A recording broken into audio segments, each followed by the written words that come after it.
Ouais, super bien. On avait un mono absolument génial. Ah oui? Et qu'est-ce qu'il avait de si spécial? Ben d'abord, fallait installer les tentes. C'était pas facile. Eh ben lui, il les montait en un clin d'œil. Waouh, ça devait être bien pratique. Ensuite, pour le repas, il fallait allumer le feu. Mais on n'avait pas d'allumettes. Oh, alors c'était fichu, pas de repas. Mais non, le mono, il savait comment faire du feu sans allumettes. Waouh!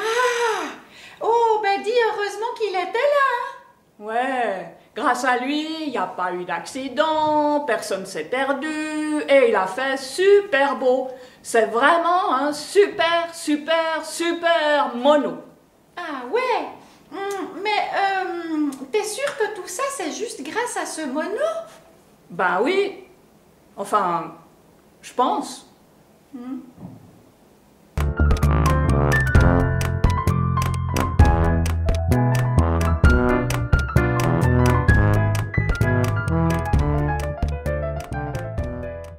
Paul et Barnabas sont de retour dans leur église d'Envoi, cette église qui les avait bénis au nom de Dieu lorsqu'ils sont partis pour ce grand voyage missionnaire et qui les avait recommandés à la grâce de Dieu. Les voilà de retour après une absence de 2 ans.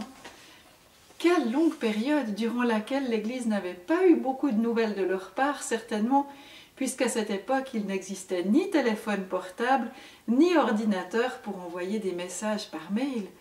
Le seul moyen, c'était d'avoir quelqu'un qui allait d'une ville à l'autre pour donner des nouvelles, ou bien éventuellement d'envoyer une lettre. Donc Paul et Barnabas sont très heureux de retrouver leurs amis et de constater que l'Église a continué de grandir depuis qu'ils sont partis, qu'il y a des nouvelles têtes.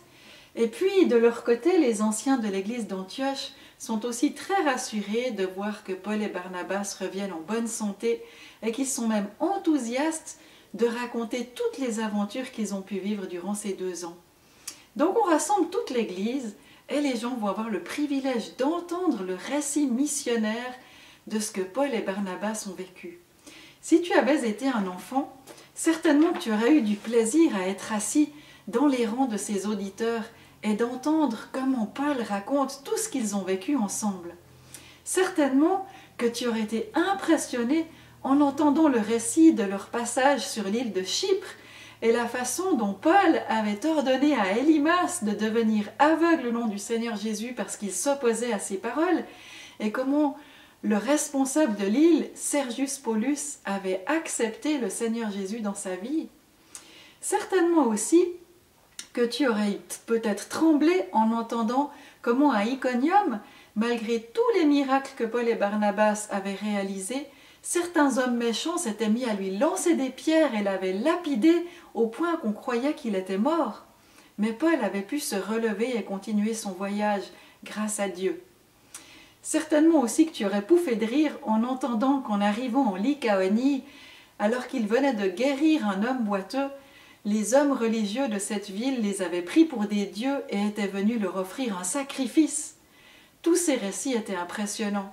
Et certainement que les enfants devaient se dire « Quand je serai grand, moi, j'aimerais, comme Paul et Barnabas, devenir un missionnaire et pouvoir vivre des aventures aussi palpitantes que eux avec Dieu. » Et Paul et Barnabas, après ce récit, sont restés pendant plusieurs semaines encore dans l'église. Mais voilà, quelque temps plus tard, d'autres visiteurs sont arrivés. C'étaient des hommes qui venaient de Judée, de la région de Jérusalem, et ces hommes venaient parce qu'ils étaient inquiets. Vous voyez à leur visage qu'ils n'ont pas l'air aussi heureux et rayonnants que Paul et Barnabas à leur retour. Ces hommes ont une grande préoccupation. En effet, toutes ces nouvelles églises que Paul et Barnabas ont fondées comportent pour la plupart des croyants qui n'étaient pas du tout juifs à l'origine, des gens qui adoraient des idoles, qui avaient plein de pratiques qui étaient très éloignées de la foi juive. C'étaient des pécheurs aux yeux des Juifs. Et ces hommes religieux considèrent qu'il serait bon pour tous ces nouveaux croyants non seulement de croire en Jésus, mais pour être sûrs d'être sauvés, de respecter aussi les rites juifs. Et ces rites sont très contraignants, même sur le plan physique.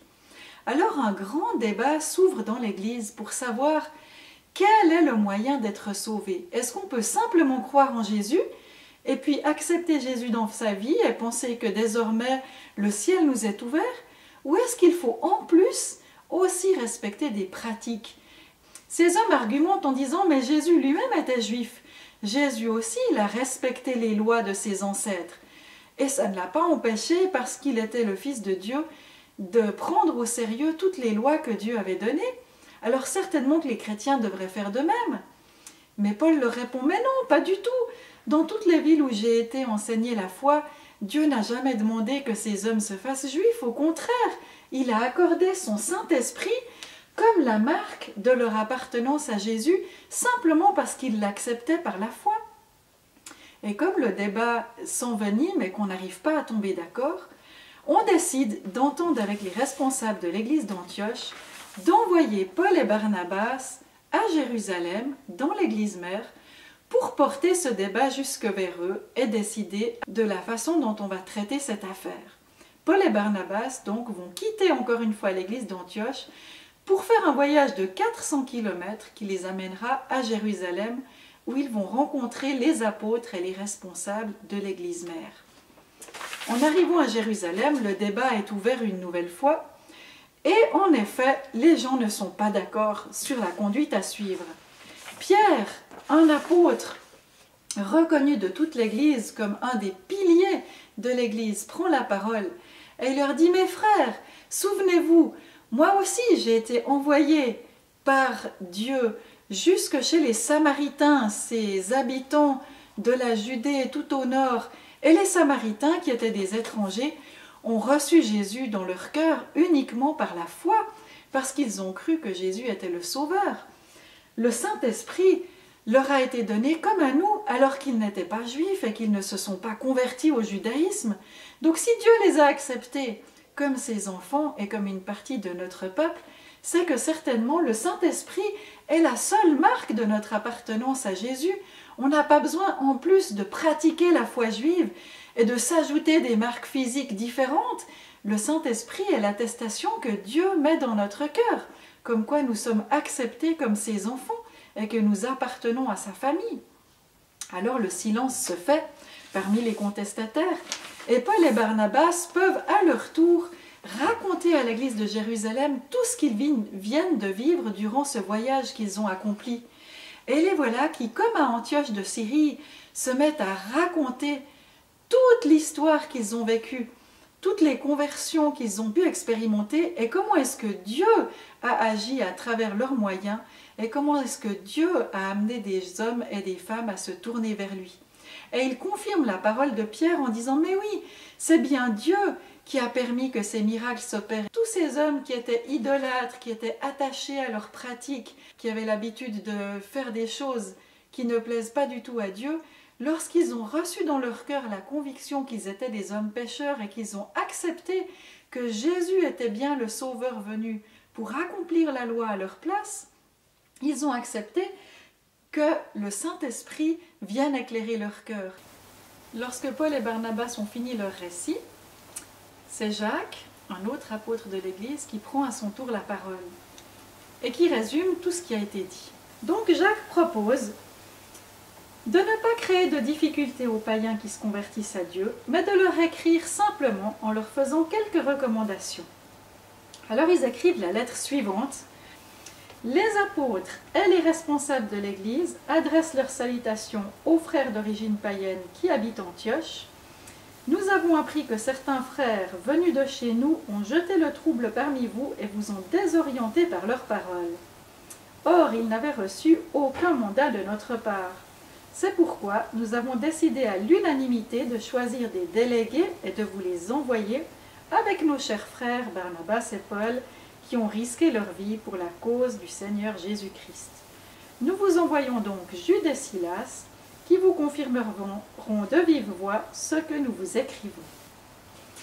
Et ensemble, ils vont donc refaire ce voyage de 400 km et retrouver les anciens de l'église d'Antioche de Syrie. Les anciens sont très reconnaissants de leur arrivée et de leur lettre Ils rassemblent l'Église, ils lisent ensemble le contenu de la lettre.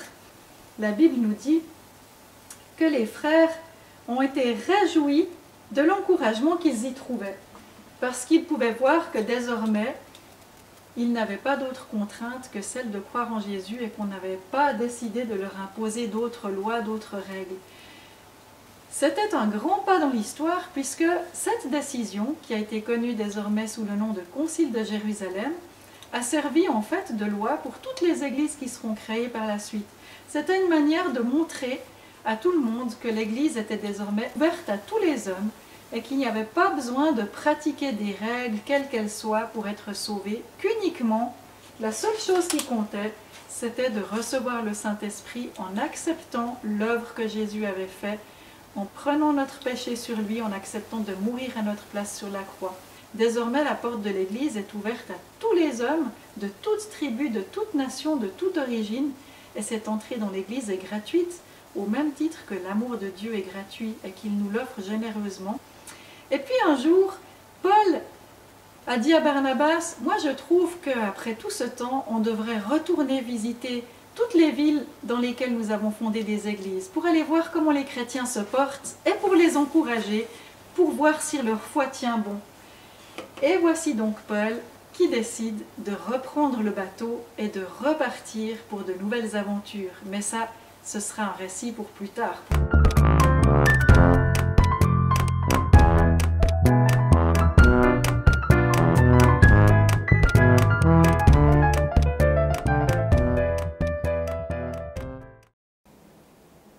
Lucie, je crois que j'ai compris ce que tu voulais dire. À propos de quoi? De ce qui dépendait du mono ou pas. Ah oui, tu as compris que celui qui est au-dessus de tout, ce n'est pas le mono, c'est Dieu. Eh oui, c'est lui qui nous a protégés, qui nous a donné le beau temps, et c'est lui qui nous a donné ce super mono pour s'occuper de nous. Ah ben oui, donc dire merci au mono, ça c'est bien, mais en fait c'est à Dieu qu'il faut rendre gloire, pas à ton mono. Exactement. C'est ce que j'ai compris maintenant. Et cela me donne même une idée de chant. Ah oui? Eh ben si je le connais, on pourrait le chanter. Tu sais, c'est le chant qui dit que Dieu est le Créateur et le Sauveur. Oh oui, chantons-le, c'est tellement vrai. Allez, on y va.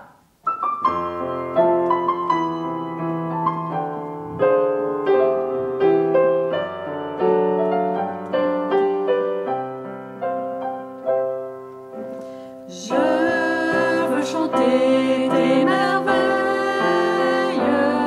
et te célébrer de tout mon cœur.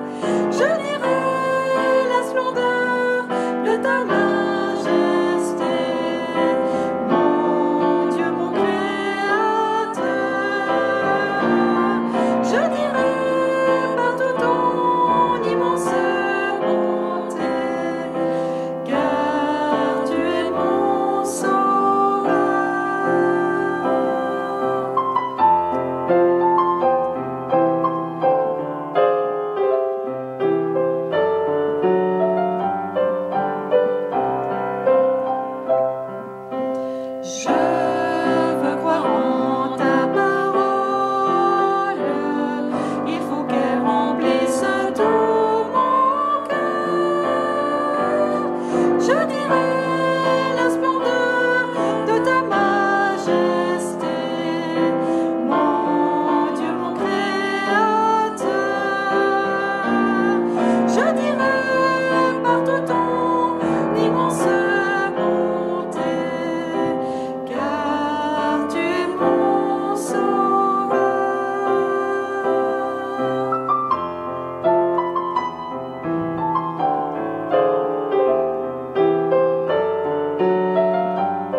arrivé à la fin de notre série des aventures de Paul au début du livre des Actes, et ce serait bien qu'on revoie un petit peu les versets qu'on a vus dans l'Apocalypse, ces versets dans lesquels on a découvert des merveilles au travers des aventures de Paul. Alors, le début nous dit « Que la grâce et la paix vous soient données de la part de celui qui est, qui était et qui vient, de la part de Jésus-Christ, le témoin fidèle. » Une première partie qui nous fait découvrir qui est Dieu, comment il est. Celui qui est, qui était et qui vient, un Dieu qui est éternel, c'est-à-dire qu'il est toujours là, jamais il ne nous laisse seuls. Et puis, le témoin fidèle. Quelqu'un qui est fidèle, c'est quelqu'un qui est digne de confiance. On peut vraiment faire confiance à Dieu, il ne nous laisse jamais tomber. Et ensuite, à celui qui nous aime, qui nous a délivrés de nos péchés par son sacrifice. Une deuxième partie qui nous parle de ce que Dieu a fait pour nous. À celui qui nous aime, par amour pour nous, Dieu a donné Jésus son Fils. Par amour pour nous, Jésus a donné sa vie à la croix, à la place de la nôtre, pour que nous, on puisse être délivrés, sauvés, pardonnés et qu'on ait la vie éternelle. Et ensuite, il a fait de nous un peuple de rois, des sacrificateurs au service de Dieu son Père. C'est une partie qui nous parle de ce que Dieu veut faire avec nous. Il nous donne de l'autorité. L'autorité de résister quand les choses sont difficiles, de résister quand quelqu'un veut nous influencer de la mauvaise manière. Et puis des gens au service de Dieu. Des gens qui ont le désir de vivre selon les critères de la parole de Dieu et non selon ceux du monde. Des gens qui ont le désir de transmettre cette parole de Dieu aux autres et de ne pas la garder que pour eux. Alors tout ça, on pourrait se dire, ouais, ben, c'est pas si simple que ça. Non, c'est vrai, c'est pas facile. Mais Dieu nous dit pas, bon, ben vas-y, débrouille-toi tout seul, et puis si tu rates, ben ma foi, tant pis, on abandonne. Non, Dieu nous dit, mais je suis avec toi pour t'aider à faire tout cela. Alors du coup, on arrive à la conclusion de ces versets d'Apocalypse. On va le découvrir aujourd'hui. À lui soit la gloire et la puissance pour l'éternité. On va pouvoir le répéter une fois ensemble. À lui soit la gloire et la puissance pour l'éternité. La gloire, il faut reconnaître que tout nous vient de Dieu. C'est lui qui fait toutes choses. Et donc, c'est à lui qu'il nous faut dire bravo. On va le répéter ensemble. À lui soit la gloire et la puissance pour l'éternité. La puissance. Il nous faut reconnaître que c'est vraiment Dieu qui est le seul à ne jamais rater quelque chose, à qui tout soit possible et que personne ne peut le battre. Alors peut-être qu'aujourd'hui tu te dis, mais moi j'aimerais bien être un enfant de ce Dieu tout-puissant. Il te suffit de reconnaître que tout seul tu ne peux pas y arriver, que tu as besoin de Jésus pour te libérer du péché, pour te donner la paix et la grâce. Et Dieu va le faire. Et ainsi, tu pourras lui dire merci. On le répète une fois. À lui soit la gloire et la puissance pour l'éternité. Parfois, quand on reçoit quelque chose, on se dit « Oh, alors ça va me durer, mais une éternité !» Parce que c'est quelque chose, on sait que ça va être solide, ça ne va pas se casser au bout de 2-3 utilisations. Eh bien, la parole de Dieu, c'est vraiment quelque chose de solide. Dieu, si tu marches déjà avec lui, tu peux vraiment lui faire confiance, t'appuyer sur lui. Il ne va pas lâcher, il ne va pas abandonner. C'est pour l'éternité. On va le dire encore une fois ensemble. À lui soit la gloire et la puissance pour l'éternité. Et même le dernier mot dans la Bible, c'est Amen. Ainsi soit-il, c'est vraiment la vérité, on peut y croire, c'est du solide. Allez, on le dit une dernière fois ensemble. À lui soit la gloire et la puissance pour l'éternité.